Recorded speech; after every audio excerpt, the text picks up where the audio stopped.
반갑습니다. 여러분, 오늘 우리 함께 보실 말씀은 마가복음입니다. 마가복음 9장 14절에서 29절까지의 말씀입니다. 마가복음 9장 14절에서 29절까지의 말씀입니다. 다 찾으셨으면 한 절씩 교독하시고 마지막 절은 합독하겠습니다. 제가 먼저 읽겠습니다. 이에 그들이 제자들에게 와서 보니 큰 무리가 그들을 둘러싸고 서기관들이 그들과 더불어 변론하고 있더라. 우리가 그 예수를 보고 매우 놀라며 달려와문하노를 예수께서 물으시되 너희가 무엇을 그들과 변론하느냐? 우리 중에 하나가 대답하되 선생님이 말하되 신들인 내 아들을 선생님께 데려오나이다. 귀신이 어디서든지 그를 잡으면 거꾸러져 거품을 흘리며 이를 갈며 그리고 파리해지는지라. 내가 선생님의 제자들에게 내쫓아 달라 하였으나 그들이 능히 하지 못하더이다.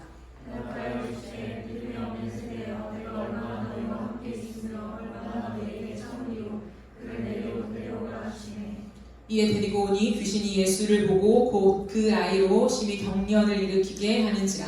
그가 땅에 엎드러져 부르며 거품을 흘리더라. 예수께서 그 아버지에게 물으시되 언제부터 이렇게 되었느냐 하시니 그때 어릴 때부터입니다. 귀신이 그를 죽이려고 불과 물에 자주 던졌나이다. 그러나 무엇을 하실 수 있거든 우리를 불쌍히 여기사 도와주옵소서. 예수께서 이르시되 할 수 있거니 무슨 말이냐 믿는 자에게는 믿지 않는 자에게 없으니라 하시니 곧 그 아이의 아버지가 소리를 질러 이르되 내가 믿나이다. 나의 믿음 없는 것을 도와주소서 하더라.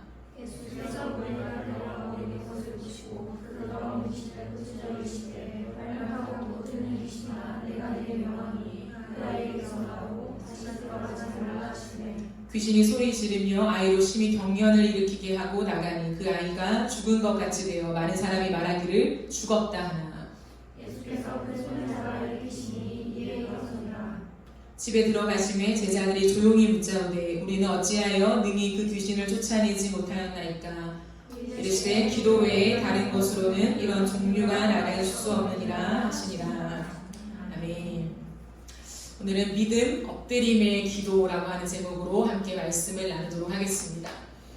오늘 말씀은 9장 1절에 보시면 이렇게 시작하고 있습니다. 예수님께서 이런 말씀을 하시죠. 하나님의 나라가 권능으로 임하는 것을 볼 자들이 있다라고 하는 말씀을 하세요. 그리고 나서 예수님께서는 베드로와 야고보와 요한 이 세 명의 제자들을 데리고 산으로 올라가십니다. 근데 그 산으로 올라갔을 때 어떠한 역사가 일어나냐면 예수님이 1절에서 말씀하신 하나님 나라를 볼 자가 있다라고 하는 그 말씀이 현실화된 거예요. 그러니까 세 명의 제자들은 예수님과 함께 그 산으로 올라갔는데 그 산에서 하나님 나라를 실제적으로 누리는 경험을 하게 됩니다. 놀라운 경험이죠. 그런데 그 하나님 나라를 누리는 가장 중요한 게 무엇이 있냐면 예수 그리스도의 빛난 영광을 경험하게 돼요. 이 땅에서 예수님과 함께 살아갔잖아요. 그런데 비교할 수 없을 정도의 그 예수님의 빛, 그 예수님의 정말 희기가 이렇게까지 희게 할 수 없을 만큼의 그런 하얗고 깨끗한 그 예수님의 광채를 그들은 보게 돼요. 그리고 두 번째는 뭐냐면 하나님의 음성을 듣게 됩니다. 그것이 하나님의 나라를 잠깐이지만 그들이 이 땅에서 누려갈 때에 경험했던 특징이었다라는 거예요. 그러니까 베드로와 야고보와 요한은 짧게 이 하나님의 나라를 경험하는데 너무 황홀한 거예요. 정말 뭐라고 표현은 안 되지만 여기서 벗어날 수가 없다, 벗어나고 싶지가 않다라고 하는 충분함을 경험하면서 자기도 모르는 말들을 하죠. 저는 여기서 우리가 청아들 짓고 살게요, 이런 말들도 해요. 그때에 구약을 대표하는 두 선지자 모세와 엘리야를 이제 만나서 예수님과 함께 대화하는 그러한 극적인 장면 또한 보게 된다는 거죠. 하나님 나라에서 이러한 일들이 일어나는구나 라고 하는 것을 맛보았다라는 거예요. 그런데 산 위에서 그들은 그런 하나님의 나라를 현재화해서 경험하는 동안 땅 이 산 아래에서는 또 다른 일이 벌어지고 있다라는 거죠. 산 아래에서 어떤 일이 벌어지냐면 그 나머지 9명의 제자들이요 함께 모여서 귀신 들린 아이를 내쫓으려고 하는데 내쫓지 못하는 그 상황에 직면한 그때를 만나게 돼요. 근데 예수님과 이 베드로, 야고보, 요한이 산에서 내려와서 그 현장으로 들어갑니다. 그러니까 난리도 아닌 거죠. 정말 많은 사람들이 모여 있어요. 저 멀리서도 이미 수많은 무리가 모여 있다라는 것이 보여질 만큼 많은 사람들이 모여 있었습니다. 그런데요, 그때에 큰 무리가 제자들을 둘러싸고 있고 서기관들이 그들과 변론을 하고 있었다고 해요. 서기관들은 누구냐면 율법 교사입니다. 자신들은 하나님을 믿는다라고 얘기하면서 율법에 정통하다라고 이제 자부하는 사람들, 그 사람들과 변론을 하는 거예요. 제자들과 함께 많은 얘기들이 오고 가고, 그리고 수많은 무리가 그곳을 둘러싸고 있는 그런 장면 한 가운데로 예수님이 걸어 들어가시는 거죠. 그때 많은 사람들이 예수님을 발견하고 깜짝 놀란 거예요. 그래서 예수님께 달려와서 인사를 합니다. 그러자 예수님은 그들에게 이렇게 질문하세요. 너희가 지금 그들과 무엇을 변론하고 있냐? 라는 질문을 해요. 예수님의 지금 꽂힌 키워드는 뭐냐? 변론이라는 거예요. 너희는 지금 무엇을 변론하고 있냐라고 하는 것을 말씀하고 있습니다. 그때 한 사람이 튀어나와서 예수님께 이렇게 말합니다. 예수님, 내 아들을 예수님께 데려왔습니다 라고 얘기를 해요. 이런 말을 봤을 때 아마도 이 아버지는 예수님께 이 아이를 데리고 오려고 온 것 같아요. 근데 예수님이 마침 없으신 거죠. 근데 내 아이는 귀신이 들렸습니다. 말을 못하는 귀신이 들렸어요. 어디서든지 귀신이 이 아이를 사로잡으면 이 아이는 고꾸라집니다. 그래서 거품을 흘리고요, 이를 갈고요, 온몸이 뻣뻣해집니다. 내 아이가 이런 상태예요. 그래서 선생님의 제자들에게 내 아이에게 들린 이 귀신을 내쫓아 달라고 부탁을 드렸어요. 그런데 아무도 내쫓지 못했습니다 라고 하는 이 상황을 설명하는 거예요. 그때 예수님께서 어떻게 반응하셨냐면 19절 말씀을 보면 이렇게 말씀하세요. 믿음이 없는 세대요 라고 얘기를 해요. 우리 성경에서는 믿음이 없는 세대요 라고 얘기하지만 사실 이것은 라고 하는 이 말이 붙어 있어요. 무엇입니까? 예수님의 한숨이 들어가 있다는 거예요. 예수님은 탄식하고 있습니다. 믿음이 없는 세대요. 내가 언제까지 너희와 함께 있어야 하냐? 내가 언제까지 너희에게 참냐? 라고 하시는 조금 예수님의 온도가 느껴지는 그러한 음성이 들려지고 있다라는 거예요. 즉 예수님께서 지금 이들을 보실 때에 믿음이 없다는 거예요. 누가 믿음이 없다는 것입니까? 모든 사람. 거기에 있는 모든 사람이, 모여있는 모든 사람이 예수님 보시기에는 믿음이 없다라는 거예요. 예수님은 무엇을 보시고 믿음이 없다고 판단하실까? 어찌 그럼 한 사람도 믿음이 없다라고 예수님의 그 말씀을 들을 수밖에 없을까라고 하는 거죠. 그럼 믿음이 뭘까요? 믿음.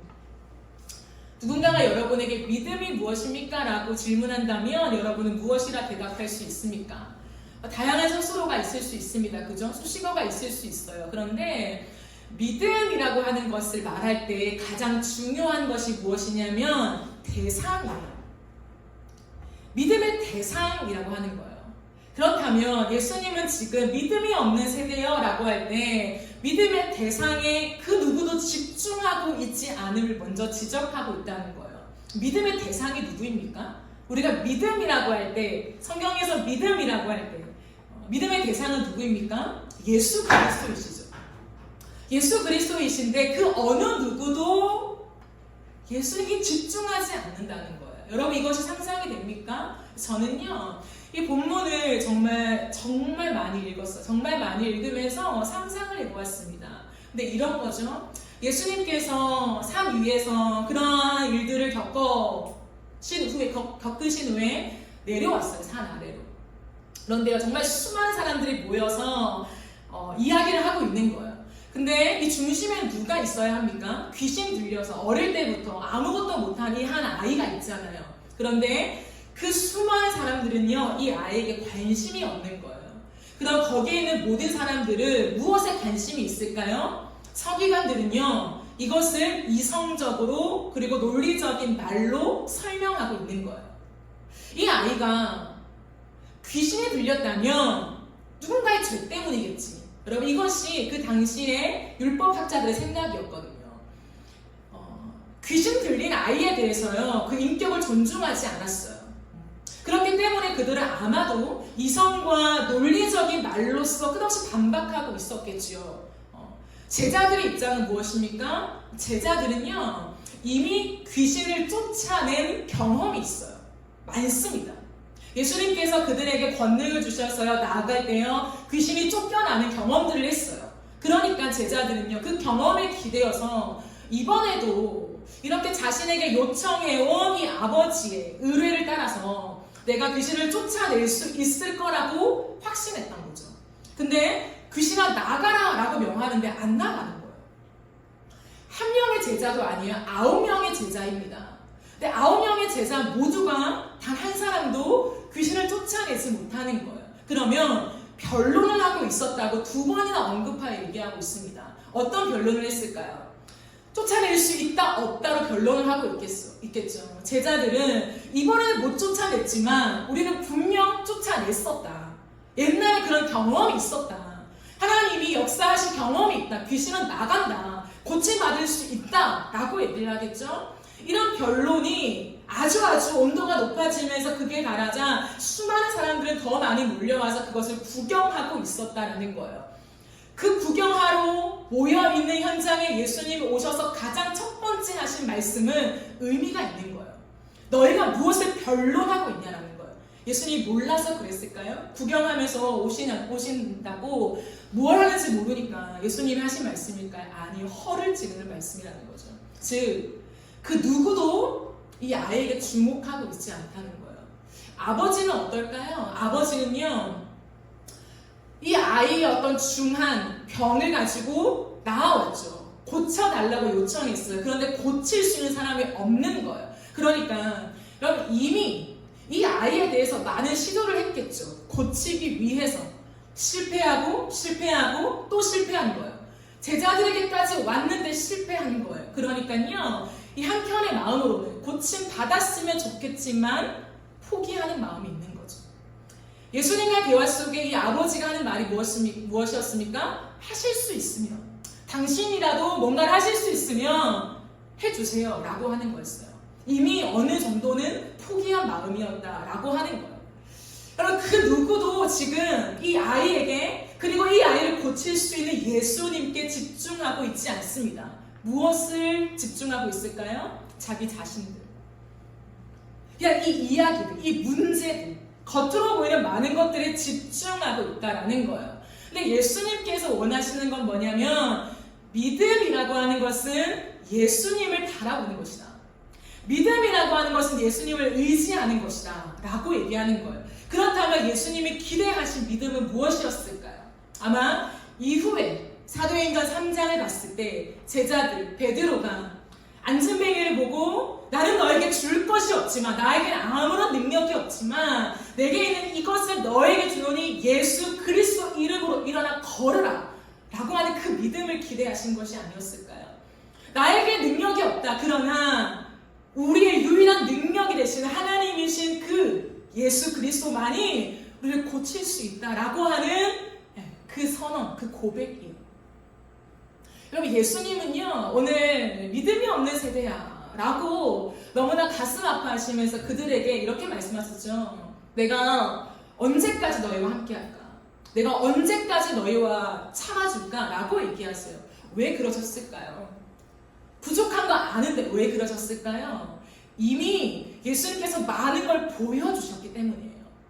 예수님께서요, 인정하신 믿음이 있어요. 야, 이게 진짜 믿음이다 라고 예수님을 의도적으로 인정하게 만드는 사건이 있었습니다. 그 사건은요, 얼마 되지 않았어요. 마가복음 7장에 보면 수로보닉의 여인이 나와요. 이 여인도 똑같은 상황입니다. 자기의 어린 딸이요, 귀신이 들렸어요. 예수님께 데리고 나옵니다. 예수님, 제 어린 딸을 고쳐주세요. 귀신에 들렸어요 라고 하는 그 문제를 예수님께 가지고 나와요. 그런데요, 우리가 상상할 수 없는 예수님의 모습이 등장하게 됩니다. 예수님이 이렇게 말해요. 내 자녀의 먹을 것을 개에게 주지 않아. 이런 말씀을 하세요. 왜냐하면 수로보닉의 여인은요, 헬라인이었거든요. 이방 여인이었어요. 당시 유대인들은 이방인을 상종도 안 했어요. 사람 취급을 안 했다는 거죠. 개라는 표현이 맞습니다. 근데 예수님이잖아요, 예수님. 근데 예수님께서는 여느 유대인과 다름없이 이 한 여자에게 나는 내 자녀들, 유대인을 말하는 거죠. 나는 유대인들만 치료해. 내 유대인들, 내 사람들, 나는 그들을 치료하기도 바빠. 너 같은 개에게는 나의 귀한 걸 줄 수 없어. 라고 얘기한다는 거예요. 너무하잖아요. 근데 의미가 있다는 거예요. 의도가 있다는 거예요. 왜냐면 예수님께서는 그것을 내쳤어요. 근데 왜 내쳤을까요? 저는 이 여인의 믿음을 이미 알고 계셨다고 생각해요. 근데 이 여인의 믿음은 무엇일까? 이렇게 말하는 거야. 너는 개다. 내가 개한테 왜 내 것들을 주냐? 라고 얘기하는데 이 여인이 뭐라고 대답하는 줄 알아요? 주님 맞습니다. 이렇게. 주님 맞아요. 저는 개예요. 그런데 생각해보니까 개들도요. 주인의 상에서 더 떨어지는 부스러기를 받아 먹더라고요. 이렇게 손을 털 때, 빵을 먹고 손을 털 때에 빵 부스러기가 떨어지잖아요. 그걸 개들이 핥아 먹습니다. 나는 그 부스러기라도 괜찮아요. 그 부스러기만도 나에게는 충분합니다. 이 말을 하는 거예요. 무엇일까요? 완전히 인정하지만 이 여자는요, 예수님을 붙잡고 있는 거예요. 물어뜯듯이 예수님을 놓치지 않는 거예요. 왜요? 예수님을 믿기 때문에 그런 거예요. 저분이 내 아이를 고칠 수 있다? 용하다. 능력이 있다. 야, 유명하게 수송 해가지고 내가 어떻게 얻은 건데 그렇게 찾아온 게 아니에요. 이 여인은요, 예수의 소문을 이미 듣고 그의 마음에 형성된 건 뭐냐면 저 예수는 하나님의 아들이다. 우리의 모든 비참한 현실을 바꿀 수 있는 존재는 하나님의 아들인 저 예수밖에 없다라고 하는 믿음이 있었던 거예요. 그러니까요, 또 다른 용한들을 찾아갈 수가 없는 거예요. 예수? 당신이 용하지만 나를 개처럼 취급해? 그럼 어쩔 수 없지 뭐. 난 다른 데로 갈 거야. 라고 갈 수가 없었던 거예요. 그것이 이 여인의 믿음이었어요. 예수가 누구인가에 대한 믿음이에요. 그리고 내가 어떠한 존재인가에 대한 인식이에요. 예수 그리스도가 아니고서는 귀신 들린 이 아이, 내 딸이 고칠 수 있는 사람이 없다. 그런데요, 단순히 한 딸이 아닌 거예요. 그러면 이 모습은 이 여인의 모습과 같은 거예요. 그냥 내 딸이 불구인데, 내 딸이 장애인데, 내 딸이 이런 엄청난 일을 겪었는데가 아니라 우리 모든 인류는, 모든 사람은 예수님 없이는 안 된다 라고 하는 믿음이 있었던 거예요. 그러니까 예수님이 뭐라고 합니까? 너가 그 말을 했으니, 너가 그 말을 했으니 이제 너의 딸은 귀신에게서 내쫓김, 회복되었다 라고 선언하신다는 거예요. 무엇일까요? 예수님은 이미 많은 제자들에게 가르치고 보여주신 것이 있었다라는 거예요. 믿음이라는 것은 예수님을 믿는데 우리에게 대단한 믿음이 있는 것이 아니라 이 온 땅은 아무런 소망이 없다. 이 온 땅은 아무런 능력이 없다. 그러나 우리의 유일한 능력 대신 예수님이 오셔서 예수님의 모든 말씀에 권한이 있고 예수님의 모든 말씀에 능력이 있다라고 하는 것을 예수님이 가르쳐 주셨다라는 거예요.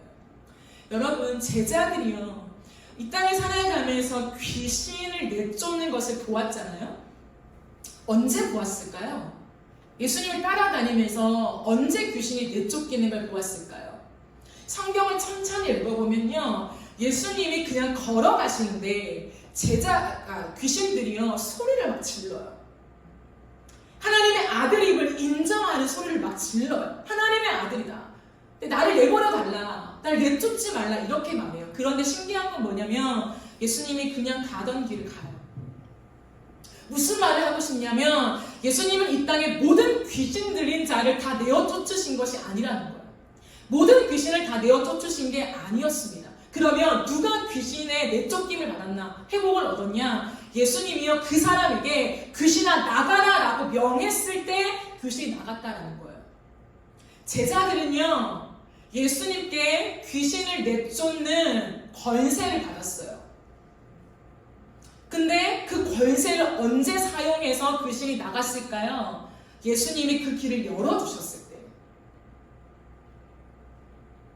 이제 너희는 가라. 내가 너희가 가는 이 여정 속에 귀신을 내쫓는 권능을 주노라. 라고 선언한 그 여정에서 귀신이 나가는 역사가 일어났다는 거예요. 즉 주님이 제자들에게 너는 지금부터 죽을 때까지 귀신을 내쫓을 수 있는 능력이 있어 라고 말씀하신 적이 없다라는 거예요. 오늘날도 똑같아요. 우리는 은사를 얘기하잖아요. 은사가 있습니다. 신유의 은사도 있고 축사의 은사도 있고 수많은 은사가 있죠. 근데 그 은사는요, 하나님이 나에게 예를 들어서 신유의 은사를 주셨어요. 병고침의 은사를 주셨습니다. 그러면 지금부터 그 은사를 받은 지금부터 내가 주님을 만나는 마지막 때까지, 내가 죽는 마지막 순간까지요, 신유의 은사가 계속 나타나는 것이 아니라는 거예요. 여러분 이해되십니까?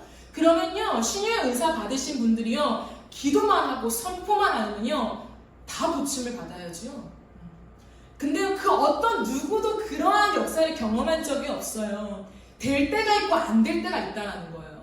하나님이 은사를 주셨지만 그 은사가 적용될 때가 있고요, 그 은사가 있음에도 불구하고 효력이 나타나지 않을 때도 있다라는 거예요. 그럼 왜일까요? 하나님이 허락하실 때 가능하다는 거예요. 그러므로 은사가 있지만 이것은 내 능력을 장착하는 것이 아니에요. 어떤 로봇처럼 내 능력 이제 탁탁탁 넣어가지고 내가 총을 쏘는 그러한 모습이 아니라는 거예요.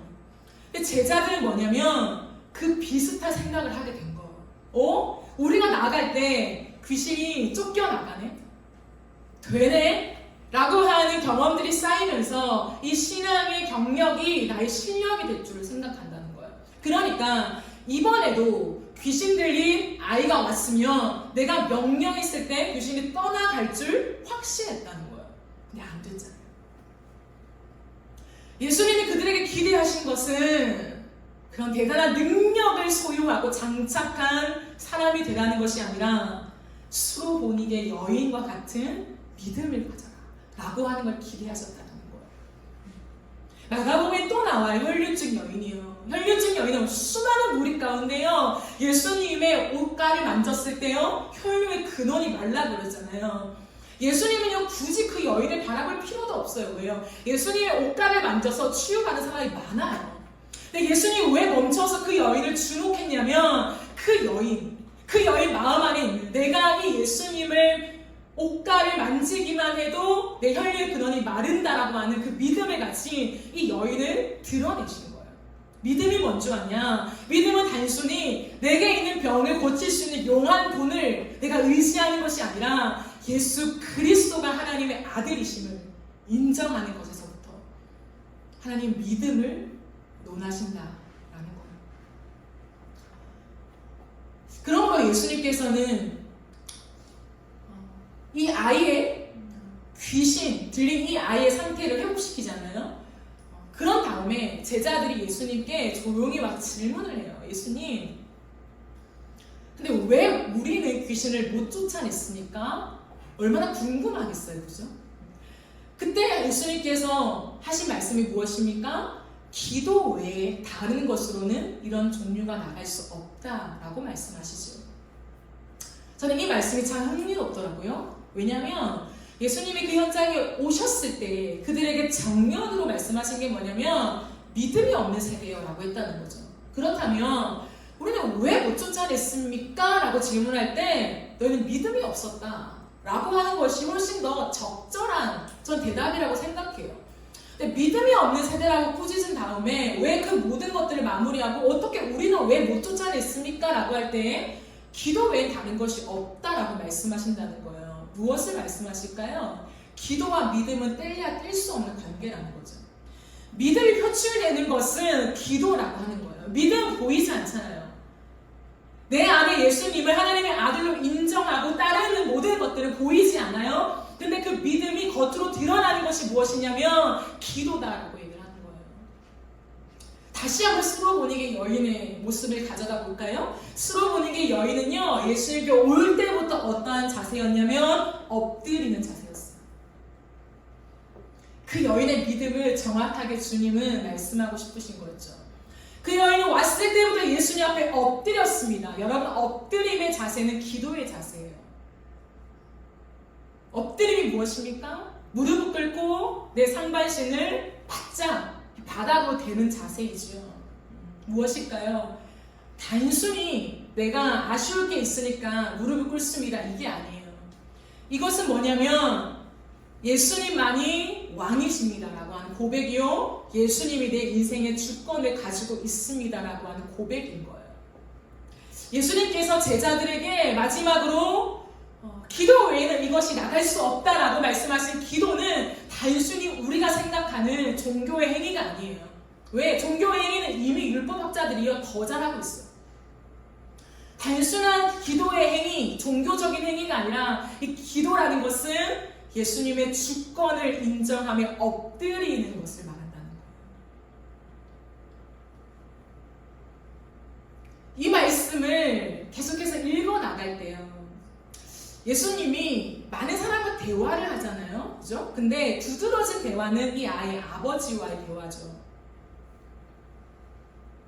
이 아이가, 아까도 말했지만 이 아이의 아버지가 조금 전에도 말씀드렸지만 하실 수 있거든, 이 아이를 고쳐주세요 라고 예수님께 얘기를 해요. 하실 수 있거든. 근데 예수님 뭐라고 하십니까? 할 수 있거든이 무슨 말이냐? 믿는 자에게는 능치 못함이 없다라고 선명하게 다 말씀을 하시죠. 여러분, 왜 이렇게 말씀하실까요? 믿는 자에게는 능치 못함이 없다. 여러분, 오늘도 우리가 믿음을 가진다면 모든 것이 가하나요? 그렇지 않아요. 병이 무조건 낫고 무조건 내 인생이 잘 풀리고 무조건 내 인생의 고난은 없어지고 그런 게 아니라는 거예요. 예수님이 지금 말씀하시는 할 수 있거든이 무슨 말이냐? 믿는 자에게는 능치 못함이 없다. 이 말씀은 뭐냐면 이 아버지에게 이 말씀을 하는 거예요. 능력의 문제가 아니라 주권의 문제라는 거예요. 하실 수 있거든. 제자들은 귀신을 쫓아내는 능력이 부족한 것 같은데 당신은 하실 수 있다면, 그 능력이 있다면 해주세요. 도와주세요. 라고 하는 거예요.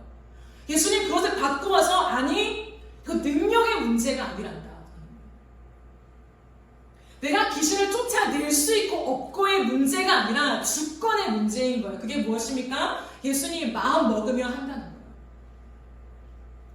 수로보니게 여인에게 보여줬던 그것이 바로 이 맥락입니다. 예수님 귀신을 쫓아낼 수 있죠. 그 능력은요, 예수님에게는 당연한 능력이에요. 전능자이십니다. 그러나 그 능력을 이 여인에게 적용을 시켜 주시느냐 안 주시느냐에 따라서 달라진다는 거예요. 지금도 마찬가지라는 거예요. 나는 능력이 있는 하나님이다. 그러나 중요한 건 뭐냐면 하나님의 의사라는 거예요. 하나님이 그러기를 원하시느냐, 하나님의 뜻이냐 아니냐에 따라서 달라진다는 거예요. 그럴 때 여러분, 믿음 있는 사람의 기도가 엎드림으로 나타날 수밖에 없다는 거예요. 왜? 예수님 모든 걸 하실 수 있지만 예수님의 결정이 떨어져야 가능한 거잖아요. 그러니까 우리가 주님 앞에 드릴 수 있는 태도는 뭐냐면 엎드려서 매달리고 간구하는 것밖에 없다는 거예요. 한 능력 있으면 보여주세요. 한 능력 있으면 해주세요. 주님이 좀 용하다고 하시는데 해봐 주세요, 주님. 그럼 이런 거들먹거리는 태도는요, 있을 수가 없는 거예요. 수로보니게 여인처럼, 혈류증 여인처럼 혹시나 내가 예수님을 만져도 될까 안 될까? 그런 떨림. 그러나 이분이 아니면 난 살아갈 수가 없다 라고 하는 그 절박함으로 예수님 붙잡을 수밖에 없는 그 믿음을 주님 말씀하고 있다는 거예요. 오늘 우리가 하나님 앞에서 믿음이라고 얘기하고 기도한다라고 얘기할 때요, 어쩌면 하나님의 능력의 여부에 대해서 우리가 고민할 때가 많은 것 같아요. 하나님 내 인생에 이 능력을 행하실 것입니까? 내 인생에 그래 하실 수 있으실 것 같은데 지금도 하실 거예요. 예전에 행해 주셨지만 하나님 지금 이 문제 동안 주님이 바꿔주실 거예요. 예수님은 무엇을 말씀하냐면 우리가 주님 앞에 엎드리는 자세가 필요하다라는 걸 말한다는 거예요. 엎드림. 이 문제를 가지고 왈가불관 하나님 이 문제 어떻게 하실 거예요? 해결해 주실 거예요? 안 해주실 거예요? 주님의 능력은 어디까지입니까? 라고 하는 변론의 문제를 주님은 너무 싫어하신다는 거예요.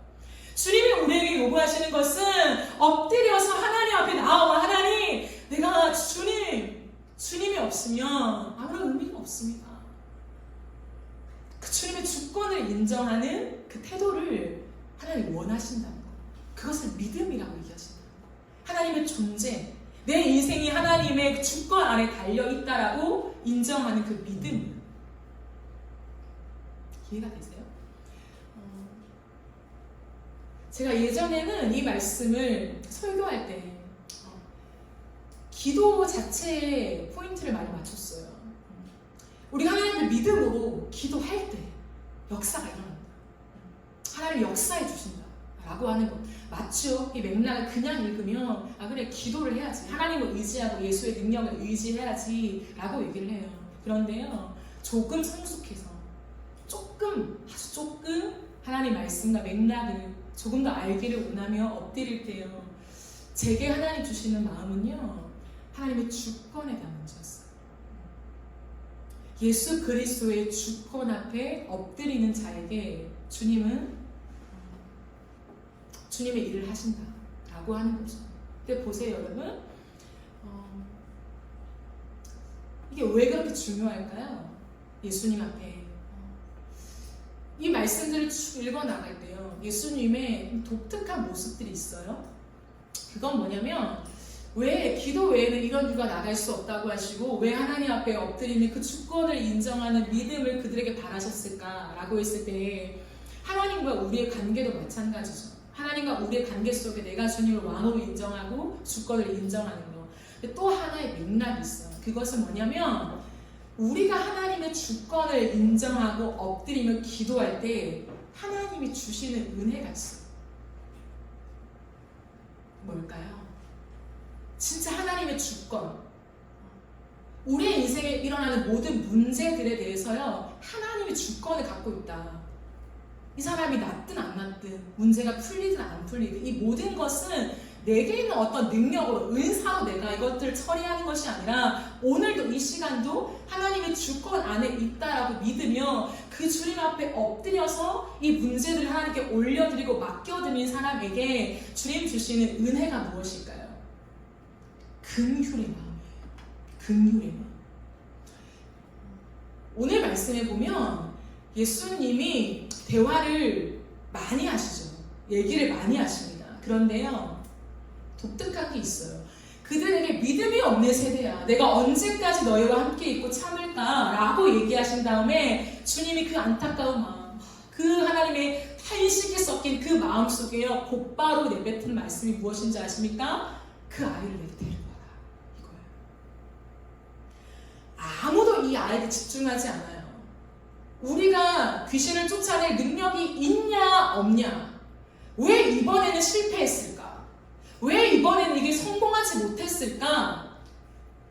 서기관들은 자기 나름대로의 이유, 제자들은 자기 나름대로 이유, 수많은 무리들은 구경한다고 바쁜 이 모든 것 속에 이 아이에게 집중하는 사람은 없었어요. 이 아버지마저도. 예수님은요, 처음부터 끝까지 사실 누구에게 집중하냐면 이 아이에게 집중해요. 그 아이를 데려와라. 그게 포인트예요. 그리고 예수님이 이런 질문을 해요. 그 아버지에게. 언제부터 이랬어?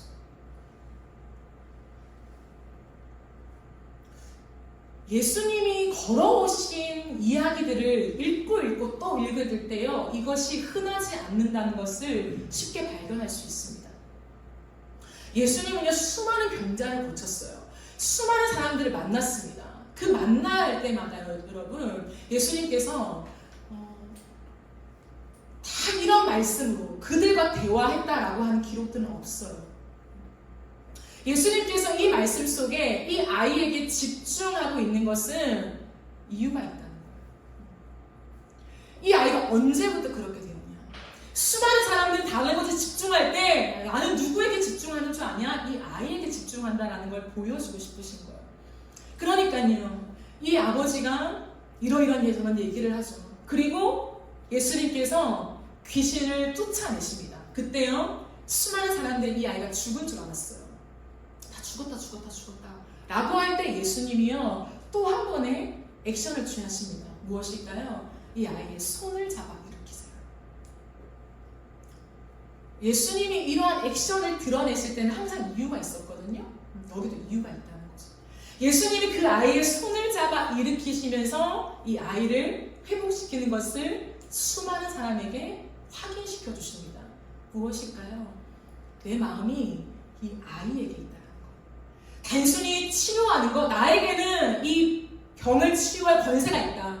나는 귀신을 쫓아낼 권세가 있다라고 하는 것만을 드러내고 싶으신 것이 아니라 나는 이 아이에게 긍휼의 마음이 있다라고 하는 것을 가르쳐주고 싶으신 거예요. 제자들은 예수님을 따라다녔지만 서기관들은 예수님을 멀찍이서 어떤 얘기를 하나 어떤 행위를 하나라고 지켜보았지만 그 누구도 예수님의 긍휼의 마음을 닮아가지는 못했다는 거예요. 주님은 원하시는 게 있어요. 우리가 이 땅을 살아가는 동안에 귀신을 내쫓는 거, 세상 속에서 능력 있는 그리스도인이 되어서 우리가 기도만 하면 역사가 일어나고 어둠이 떠나가고 모든 죄가 끊어지고, 그것보다 더 중요한 건 뭐냐면 예수님의 긍휼의 마음을 닮은 사람이 되기를 기대하신다는 거예요. 과거에 내가 귀신을 쫓아낸 경험이 있으니까 이번에도 할 수 있어, 데리고 와 라고 하는 그 마음이 아니라, 그래? 언제부터 그랬어? 이 어린 아이가 이렇게 어릴 때부터 귀신에게 사로잡혀서 꼬꾸라지고 거품을 물고 이를 갈고 몸이 뻣뻣해지는 이 상태가 언제부터 그랬어?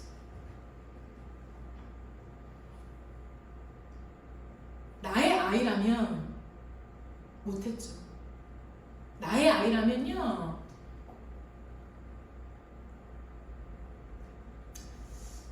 내 아이라면요 고치고 말고에만 집중할 수 없어요.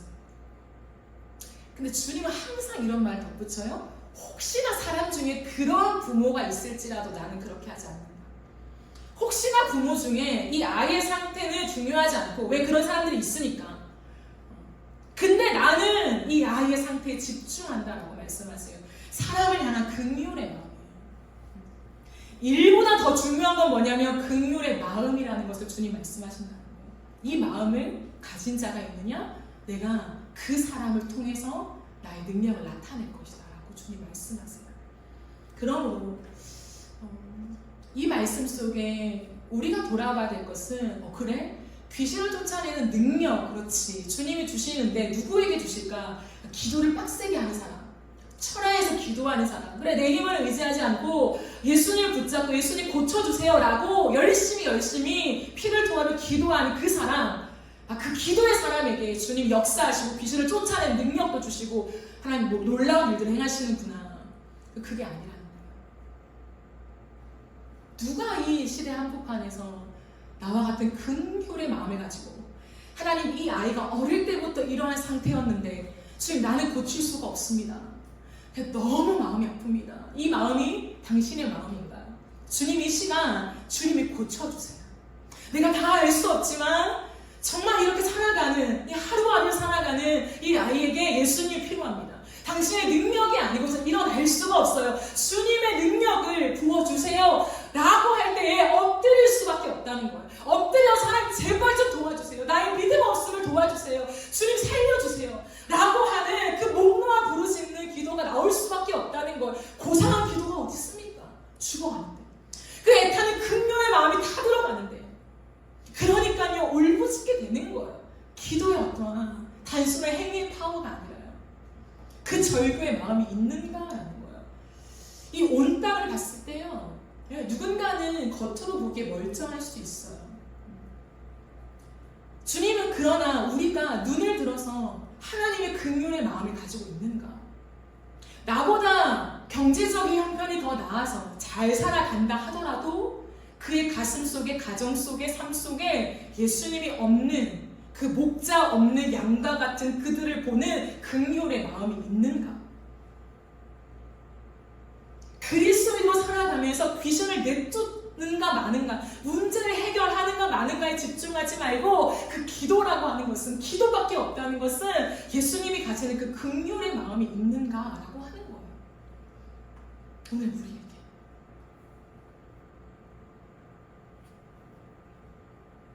그 마음이 없다면, 탁상 공론처럼 우리가 변론하고 있다면, 하나님의 말씀을 가지고 이건 이렇고 저건 저렇고 우리의 이성과 말로써 그것을 증명하기를 원한다면 주님 아니라는 거예요.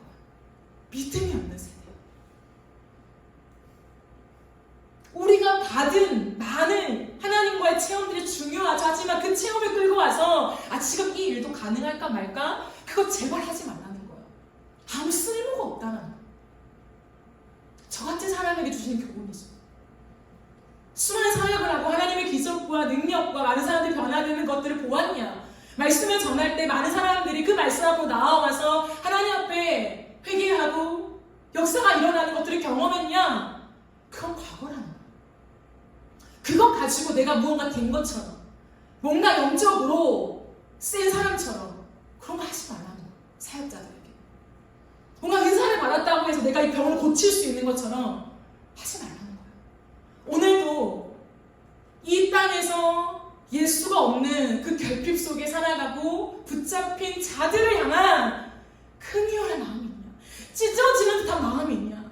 그 한 영혼들을 붙잡고 하나님 앞에 씨름할 수밖에 없는 그 애통하는 마음이 있냐? 그 눈물이 있어야 목자다.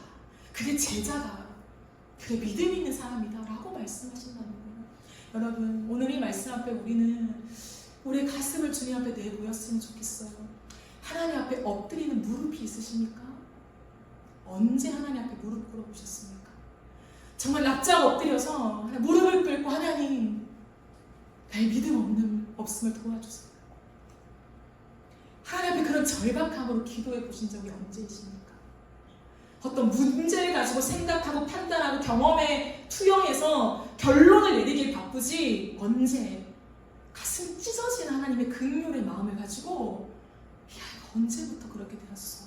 라고 하는 그 심정을 가져보셨습니까? 오늘 주님 그것을 물으시는 것 같아요. 너의 가슴에 나의 긍휼의 마음이 있냐? 아무나 주어지는 게 아니라는 거예요. 하나님 앞에 엎드리는 사람, 이 땅의 모든 문제 가운데 하나님은 다 하실 수 있죠. 오늘도 병을 다 고칠 수 있고 하나님 능치 못함이 없지만 하나님이 선언하지 않으면, 하나님이 말씀하시지 않으면, 하나님이 컨펌해 주시지 않으면 그 어떤 것도 일어날 수 없음을 알기에 바짝 엎드려 주의 도우심을 간구하는 것. 주여 우리를 불쌍히 여겨주세요. 주님 나를 불쌍히 여겨주세요. 주님 당신의 능력이 아니고서는 우리가 이 상황을 헤어나올 수 없어요. 나의 이 상태를 벗어날 수가 없어요. 라고 주님 앞에 납작 엎드리는 그 기도의 사람이 누군가? 라고 하는 거예요. 그 기도는 모양이 다를 수 있겠죠. 그러나 우리의 마음을 보실 때 주님은 아신다는 거예요.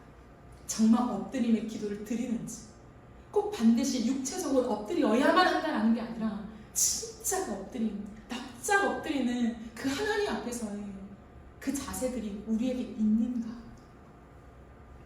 말씀을 정리하겠습니다. 오늘 이 말씀은 저에겐 참 심오했습니다. 좀처럼 잘 풀리지 않는 말씀이었어요. 키워드가 믿음, 기도, 여러 가지가 될 수 있겠죠? 그런데 하나님 오늘 우리에게 그 믿음이라고 하는 것은 대상, 예수님이라고 하는 거예요. 그 믿음은 예수님을 바라보고 붙잡는 것이다 라고 하는 거예요. 그리고 그 믿음은 보이지 않고 드러나지 않지만 기도를 통해서 드러난다. 그 기도는 엎드림의 기도다라는 거예요. 문제가 어떻게 되는가의 여부를 떠나서 하나님의 주권을 인정하며 그 앞에 엎드리는 기도. 근데 그 중심에는 하나님의 긍휼의 마음을 가르쳐 주신다라고 하는 거예요.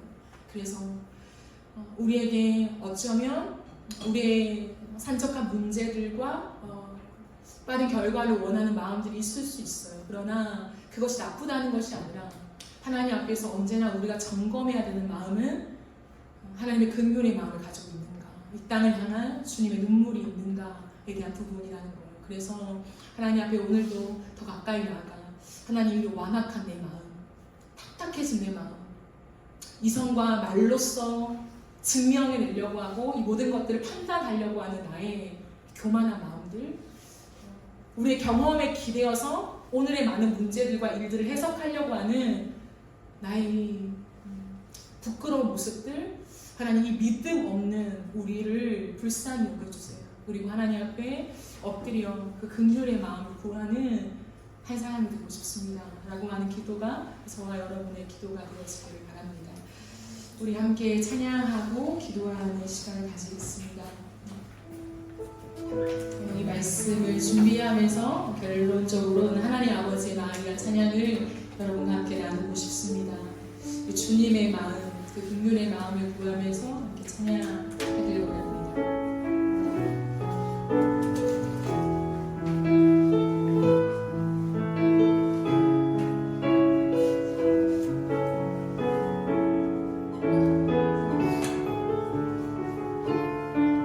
아버지 당신의 마음이 있는 곳에, 아버지 당신의 마음이 있는 곳에 나의 마음이 있기를 원해요. 아버지 당신의 눈물이 고인 곳에 나의 눈물이 고이길 원해요. 아버지 당신이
가운데 하나님 앞에서 우리가 엎드림의 기도가 있나 돌아봅시다. 귀신을 쫓아내는 일, 당면한 문제, 이게 맞나 저게 맞나, 할 수 있나 없나 에 더 많이 치중하며 집중하고 있는 우리의 마음이라면 이 시간 엎드림의 기도가 주님 앞에 올려지면 좋겠어요. 하나님, 엎드립니다. 이 완악한 마음속에 내가 무언가 할 수 있는 것처럼, 내 인생을 잘 꾸려갈 수 있는 것처럼, 지금까지 믿음을 사용해서 내가 잘 살 수 있는 것처럼 생각하며 여겨왔던 이론과 말로써 증명해내려고 했던 많은 부분들이 있었다면 하나님 다 내려놓겠습니다. 하나님, 우리에게 원하시는 것은 주님의 마음을 닮은 긍휼의 그 마음입니다. 하나님, 그 마음을 내게 주세요. 하나님의 마음을 알길 원합니다. 주님, 내 마음속에 깨어지고 상하고 뒤틀려지고 세상이 어디 더 많이 들어온 내 마음속에 영혼을 향한, 이 땅을 향한, 이 망가진 세상을 향한 죄 가운데 하나님이 없다라고 말하는 이 땅 가운데 아버지 긍휼의 마음을 나에게 담아주세요. 우리 이 시간 하나님이 여러분 각자에게 주시는 감동을 따라서 그러나 엎드림의 기도를 간구하면서 우리 이 시간 하나님께 기도하며 나아가겠습니다. 우리 이 시간 주여 한번 외치고 기도하며 나가시겠습니다. 주여.